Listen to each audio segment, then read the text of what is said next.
నీతోటే ఉన్నాడు అనుకున్నా నేను. సరే అమ్మా మేము పోయి వాడిని ఇట్లా మాట్లాడగలుగుతాం కానీ నిన్న జానకి వల్ల డాడీ వచ్చినట్టు కదా ఏమన్నా అన్నాడా?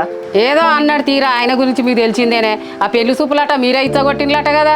మరి వాళ్ళ అయ్యకు మంచిగా తింటానా అమ్మ, అందుకే మా స్టైల్లో మేము చెడగొట్టినాం. సరే కానీ బిడ్డ, వాళ్ళ అయ్యకు తెలిస్తే ఊకుంటాడారా? ఎందుకురా ఈ లేనిపోని అని మీరు వేసుకుంటాండ్లు. ఏం కాదు అమ్మా, ఏమైనా మేము చూసుకుంటాం కానీ నువ్వేం టెన్షన్ పడకు. అరే బిట్టు, వాళ్ళ అయ్య వచ్చి ఎట్లా మాట్లాడతానరా? నా కొడుకును ఊళ్ళనే లేకుండా చేస్తానంటాడు కాదురా. మేము ఉన్నాగా వానికి ఏమైతే అమ్మా, ఏం జరిగినా మేము చూసుకుంటాం. ఇట్లా ఎన్ని రోజులని భయపడతాం? అదే బిడ్డ, మీరున్నారన్న ధైర్యం మీనే మేము ఉంటాను. అసలే నా కొడుకు కోపం ఎక్కువ. మరి ఏం చేస్తారో ఏం కాతో. నువ్వేం రంజపడకమ్మా, మేము చూసుకుంటుంది. అరే వాడు ఎక్కడున్నాడో ఫోన్ చేయరా, పోయి వెళ్దాం అని. సరేరా అమ్మా, నువ్వు లోపల పోయి పడుకోపో, మేము వెళ్తావు ఇక.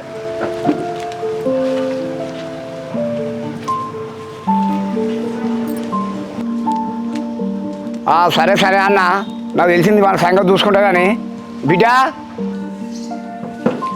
ఏంది నాన్న? రా బిడ్డ.